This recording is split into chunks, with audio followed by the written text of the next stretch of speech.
Hello students, এটা যেটো board solve কৰি আছো হেটো হল Goalpara board okay so let's start so Goalpara বোৰ্ডত আমাৰ যেটো ফার্স্ট কোশ্চেন দিছে এটো কি দিছে in the reaction 3Mn2 plus 4Al equal to 3Mn plus 2Al2O3 the oxidizing agent will be so oxidizing agent আমি ফার্স্ট কোশ্চেন পালো চাই লও আমাৰ কি আছে সো আমাৰ অক্সিডেশন আৰু ৰিডাকশন প্ৰসেসটো আমাৰ আগতে গম পাব লাগিব অক্সিডেশন মানে কি হয় the addition of oxygen and removal of hydrogen কোনোবা জায়গা যদি অক্সিজেন এড হৈ আছে কাৰ্বাৰ লগত অৰ কাৰ্বাৰ পৰা হাইড্ৰোজেন ৰিমুভ হৈ আছে তেন্তে অক্সিডেশন বুলি কোৱা হয় আৰু যদি হাইড্ৰোজেন এড হৈ আছে আৰু অক্সিজেন ৰিমুভ হৈ আছে হেতুক আমি ৰিডাকশন বুলি কওঁ না আমি ৰিঅ্যাকশন বিলাক চাই এটো বস্তু চাই লও আৰু এটা বস্তু সদায় মন কৰিবা যে আমি অক্সিডেশন আৰু ৰিডাকশন এই বিলাক বস্তু চেক কৰাৰ টাইমত সদায় ৰিঅ্যাকটেন্সত চেক কৰো প্ৰডাক্টছত চেক নকৰো সদায় ৰিঅ্যাকটেন্সৰ পৰা কি আছে এটো আমি চেক কৰো ওকে আৰু এটা ইম্পৰ্টেন্ট বস্তু হল যে অক্সিডাইজিং এজেন্ট চাবলৈ আমাৰ দুবাৰ আমি ইয়ে নকৰো আমি সদায় চাই লম যে কোনটো বস্তু অক্সিডাইজ হৈছে যেটো বস্তু অক্সিডাইজ হৈছে এটো ৰিডিউসিং এজেন্ট হ'ব আৰু যোনটো বস্তু ৰিডিউস হৈছে হেতু বস্তু অক্সিডাইজিং এজেন্ট হ'ব তো ইয়াত আমাক কি সুধিছে যে কোনটো বস্তু ইয়াত অক্সিডাইজিং এজেন্ট হয় তো আমি আগতে বিচাৰি উলিয়াও যে কোনটো বস্তু ৰিডিউস হৈছে তো ইয়াত যদি ৰিঅ্যাকশনটো চাও এটা বস্তু ভালকে চোৱা ইয়াত 3MnO2 ম্যাঙ্গানিজৰ লগত আগতে অক্সিজেন আছিল বাট যেতিয়া ৰিঅ্যাকশনটো হৈ গৈছে তেতিয়া ইয়াত আমাৰ অনলি ম্যাঙ্গানিজ আছে তো অক্সিজেনটো ইয়াৰ পৰা ৰিমুভ হৈ গৈছে তো আমাৰ ম্যাঙ্গানিজ ডাইঅক্সাইড যেটো আছে ম্যাঙ্গানিজ ডাইঅক্সাইড কি হৈ গল আমাৰ ৰিডিউসড হৈ গল তো ইয়াত আনসাৰ কি হ'ব আমাৰ অক্সিডাইজিং এজেন্ট হৈছে অক্সিডাইজিং এজেন্ট কোনটো হ'ব এটোৱে হ'ব ঠিক আছে বিকজ এই বস্তুটো ৰিডিউসড হৈ গৈছে আৰু এটা বস্তু যোনে আমাৰ এটা ৰিঅ্যাকশনত অক্সিজেন লৈ আহে হেতু আমাৰ অক্সিডাইজিং এজেন্ট হয় তাৰ পৰা চাবলৈ গলে এটো আমাৰ অক্সিডাইজিং এজেন্ট হয় বাট ইজিয়েষ্ট বস্তু হ'ল যে কোনটো ৰিডিউসড হৈছে আৰু এটা বস্তু চোৱা Al যেটো আছে Al ইয়াত সিঙ্গেল আছিল ইয়াত আমাৰ Al2O3 হৈ গল তাৰ লগত অক্সিজেন লগ লাগি গল অক্সিজেন লগ লগা বস্তুটো কি অক্সিডেশন হয় তো Al এর লগত অক্সিজেন লগ লাগি গল তো Al কি হ'ব Al আমাৰ অক্সিডাইজড হৈ গল যোনটো বস্তু অক্সিডাইজ হয় এটো ৰিডিউসিং এজেন্ট হয় Al আমাৰ ৰিডিউসিং এজেন্ট হ'ব আৰু MnO2 যেটো আছে এটো আমাৰ কি হৈ গল ৰিডিউসড হৈ গল দ্যাটস ওয়াই এটো অক্সিডাইজিং এজেন্ট হ'ব the answer will be MnO2 because oxidising agent কোনটো হয় সুধিছে নেক্সট আমাৰ কোশ্চেন যেটো আছে when a blue litmus is added to HCl solution the color of the solution will be now HCl যেটো হয় আমাৰ কেনেকুৱা টাইপৰ সলিউশন আমাৰ এসিডিক সলিউশন আমি অলৰেডি ডিসকাস কৰিছো আগতো যে আমাৰ এসিডিক সলিউশনত লিটমাছৰ কালাৰ কি হৈ যায় ৰেড হৈ যায় the answer will be red ঠিক আছে ইয়াত আমাৰ এটো ৰেড হৈ যাব নেক্সট আমাৰ কোশ্চেন আছে the most ductile metal ঠিক আছে তো আমাৰ মনত থবা সবাতকে বেছি ডাকটাইল মেটাল কোনটো হয় গোল্ড হয় যাৰ কাৰণে গোল্ড দি আমাৰ জুৱেলাৰী বহুত একদম পাতল জুৱেলাৰী আমাৰ বনাব পাৰো সবাতকে পাতল ওয়্যাৰস বিলাক আমাৰ গোল্ড দি বনাব পাৰো সো গোল্ড সবাতকে বেছি ডাকটাইল ডাকটাইল মানে কি কোনোবা মেটালক আমি মাৰি সবাতকে পাতল ওয়্যাৰ বনাব পাৰো একদম ওয়্যাৰ যদি বনাব পাৰো হেতু বস্তু ডাকটিলিটি বুলি কোৱা হয় আৰু গোল্ডক একদম পাতল ওয়্যাৰ বনাই দিব পাৰো so gold is the most ductile metal next আমাৰ কোশ্চেন যেটো আহিছে food cans are coated with tin and not zinc eto bostu already agote explain to that's why I will not explain so eto sai loba agor videos bilakot the answer will be zinc is more reactive than tin next amar question dia ase the number of covalent bond in propane ঠিক আছে তো propanot amar sai lo propane agote draw kori sai lo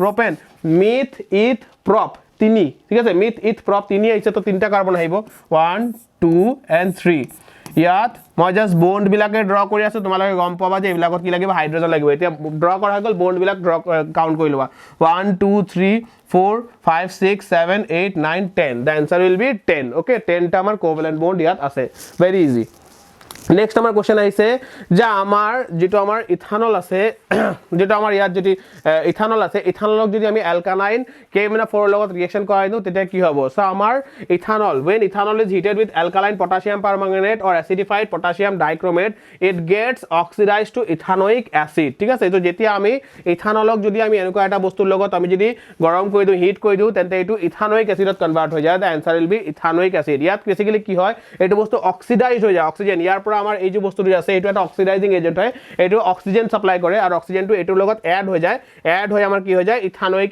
acid হৈ যায় তো এটো আমাৰ carbon কেমিস্ট্ৰি পৰা আহিছে যত আমাৰ ইথানল যেটো আছে ইথানলৰ প্ৰপাৰ্টিজত এটো বস্তু ৰিঅ্যাকশনটো আছে তোমালোকে চাব পাৰা তাত আমাৰ এই বস্তুটো দিয়া আছে নেক্সট আমাৰ কোশ্চেন যেটো দিয়া আছে in Newland's octaves the properties which the elements were found to be same ঠিক আছে তো Newland's octave যেটো আছে অলৰেডি আমি আগৰ ভিডিওটো চালো এটা ইয়াতো চাই লোৱা যে Newland's octave এনেকুৱা যিবিলাক থাকে এইবিলাকৰ প্ৰপাৰ্টি জেনাৰেলি সেম হয় ঠিক আছে তো ইয়াত Li আৰু Na চাই লোৱা Li আৰু Na ইয়াত দিয়া আছে এই দুটাৰ প্ৰপাৰ্টি আমাৰ সেম আছে বাকি Be আৰু Be ইয়াত আছে Be ইয়াত আছে আৰু B ইয়াত আছে তো অবভিয়াসলি এনেকুৱা থাকিলে তো আমাৰ প্ৰপাৰ্টি সেম নহয় এনেকুৱা টাইপৰ ভাৰ্টিকেল থাকিলে প্ৰপাৰ্টি সেম হয় তো ভাৰ্টিকেলি এই দুটা আছে এই দুটাৰ প্ৰপাৰ্টি আমাৰ সেম হয় the answer will be Li and Na Next আমাৰ দিয়া আছে the name of the process with the help of which carbon and energy requirement of autotrophic organism is fulfilled. No, যিকোনো টাইপৰ autotrophic organism যিবিলাক আছে এইবিলাক কি কৰে photosynthesis কৰে, তাত আমাৰ কাৰ্বন ডাই অক্সাইড হিহতি লয় নেচাৰৰ পৰা আৰু হেতু দি ফুড বনাই লয়, হেতু দি হিহতি এনাৰ্জি পায়. The answer will be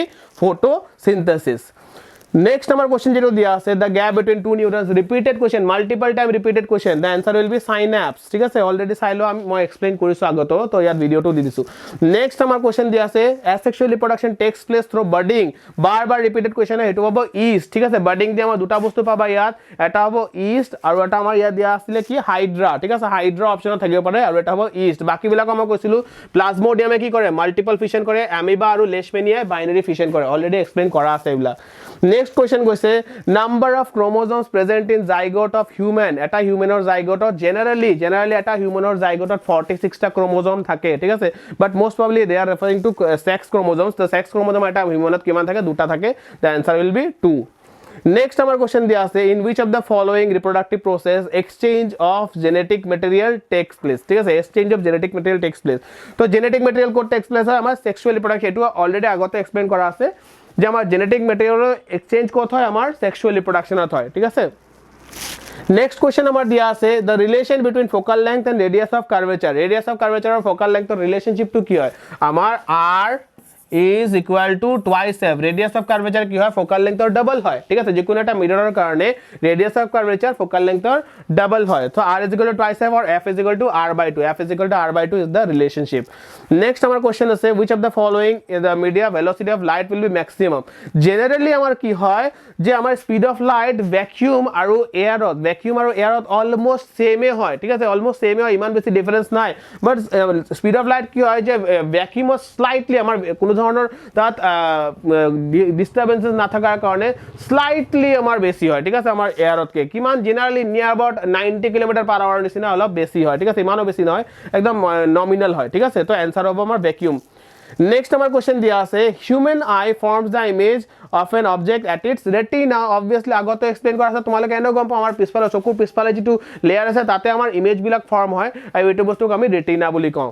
next আমাৰ কোশ্চেন দিয়া আছে the bifocal lens is used for which of the following defects. Now bifocal lens মানে কি হয় যে আমাৰ কিছুমান লেন্স আছে যিবিলাকত আমাৰ convex lens and concave lens দুটা থাকে, ওপৰৰ ফালে আমাৰ কনকেভ দিয়া থাকে, তলৰ ফালে আমাৰ কনভেক্স দিয়া থাকে. কনভেক্স লেন্সটো দি আমি তলৰ বস্তুবিলাক ভালকে চাওঁ আৰু ওপৰৰ বস্তুটো দি আমি দূৰৰ বস্তু ভালকে চাওঁ. তো জেনাৰেলি আমাৰ ইয়াত মায়োপিয়া হাইপাৰমেট্ৰোপিয়া দুটাই ঠিক হ'ব. ঠিক আছে, বাট জেনাৰেলি প্ৰেছ বায়োপিয়া যাৰ থাকে, প্ৰেছ বায়োপিয়া মানে কি ওল্ড এজ হাইপাৰমেট্ৰোপিয়া, মানে ওল্ড এজ যেতিয়া হৈ যায় তেতিয়া মানুহবিলাকে ওচৰৰ বস্তু চাব নোৱাৰে, এতিয়া ওল্ড এজ হাইপাৰমেট্ৰোপিয়া. তো যিহঁতৰ ওল্ড এজ হৈ যায় সিহঁতৰ ওচৰৰ বস্তুবিলাক চাব নোৱাৰে, কেতিয়া কি হয় দূৰৰ বস্তু চাব নোৱাৰে. ঠিক আছে, মেক্সিমাম দুটাই থাকে সিহঁতৰ, সেইকাৰণে আমাৰ এনচাৰটো ইয়াত প্ৰেছ বায়োপিয়া এপ্ৰপ্ৰিয়েট এনচাৰ হ'ব. বাকী দুটা আমি যদি লৈ লওঁ দুটা আমাৰ এনচাৰ এটা ছিংগলকে নহ'ব, এই যে বস্তুটো আছে ইয়াত দুটাই ইনক্লুডেড থাকে, দ্যাটছ ওয়াই আমাৰ সেইটো এনসাৰ হ'ব.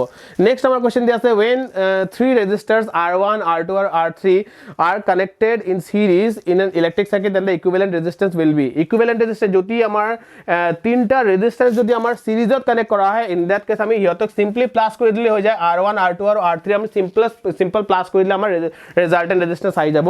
আৰু নহলে আমাৰ ৰিলেশন যেটো আহে হেতু কি আহে যে ৰিজাল্টেন্ট ৰেজিস্ট্যান্স ইন প্যারালাল যেটি আহিব 1/R1 + 1/R2 + 1/R3 1/R আহিব, ইকুয়াল টু 1/R আহিব. ঠিক আছে, সেইটো আমাৰ ৰিলেশনশিপ হ'ব. ওকে, নেক্সট আমাৰ কোশ্চেন যেটো দিয়া আছে the magnetic field inside a long solenoid carrying current. এটো আমাৰ বহুত বাৰৰ পৰা ৰিপিটেড কোশ্চেন আহিছে. the answer will be it is same at all points. আৰু বহুত বৰ্ড পাবা যত এই কোশ্চেনটো ৰিপিটেড আহি থাকিব. the answer will be it is same at all points. next আমাৰ কোশ্চেন দিয়া আছে which of the following is the main constituents of natural gas. now মই ইয়াত তিনটা গ্যাসৰ নাম দি দিছো. নেচাৰেল গ্যাস যদি দিয়া আছে আমাৰ নেচাৰেল গ্যাসৰ মেইন কনস্টিটুয়েন্ট কি আহিব, মিথেন আহিব. বায়োগ্যাস যদি দিয়া আছে বায়োগ্যাসত আমাৰ মেইন কনস্টিটুয়েন্ট কি আহিব, মিথেন আহিব. তাত আৰু এটা কোশ্চেন আহে বায়োগ্যাসৰ লগত যে বায়োগ্যাসত মিথেনৰ পাৰ্চেন্টেজ কিমান থাকে, 75% মিথেন থাকে বায়োগ্যাসত. বায়োগ্যাসৰ আৰু এটা নাম কি হয়, গোবৰ গ্যাস হয়, মনত থবা.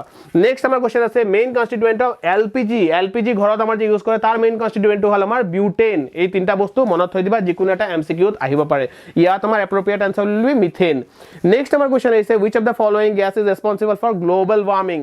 তো global warming or green house effect যিটোৱে কৈ দিবে সেইবিলাকৰ কাৰণে আমাৰ যিবিলাক গেছেছ ৰেছপন্সিবল এটা হ'ল আমাৰ carbon dioxide one of the main next আমাৰ আহিছে মিথেন ঠিক আছে কাৰ্বন ডাই অক্সাইড আৰু মিথেন আৰু তাৰ লগতে ৱাটাৰ ভেপাৰ যে আছে ৱাটাৰ ভেপাৰৰ ৰেছপন্সিবল হয় আমাৰ গ্লোবেল ৱাৰ্মিং অৰ গ্ৰীণ হাউচ ইফেক্টৰ কাৰণে বা যদি তোমালোকক সুধি দিছে ওজন লেয়াৰ ডিপ্লেশ্যনৰ কাৰণে কোনটো গেছ ৰেছপন্সিবল হয় দ্যাট উইল বি CFC ক্লোৰ'ফ্লুৰ'কাৰ্বনছ ঠিক আছে তো ইয়াত এপ্ৰপ্ৰিয়েট আনসাৰ হ'ব CO2 so this was the last question I hope যে যিমান কোৱেশ্চন মই কৰাইছো সবকেইটা ভালকে বুজি পাইছা যদি কিবা বুজি পোৱা নাই অৰ মেবি যদি মই কিবা এটা ভুল এক্সপ্লেইন কৰিছো প্লিজ কমেন্টত জনাই দিয়া নেক্সট মই এইটো বস্তু ৰেক্টিফাই কৰিবলৈ ট্ৰাই কৰিম থ্যাংক ইউ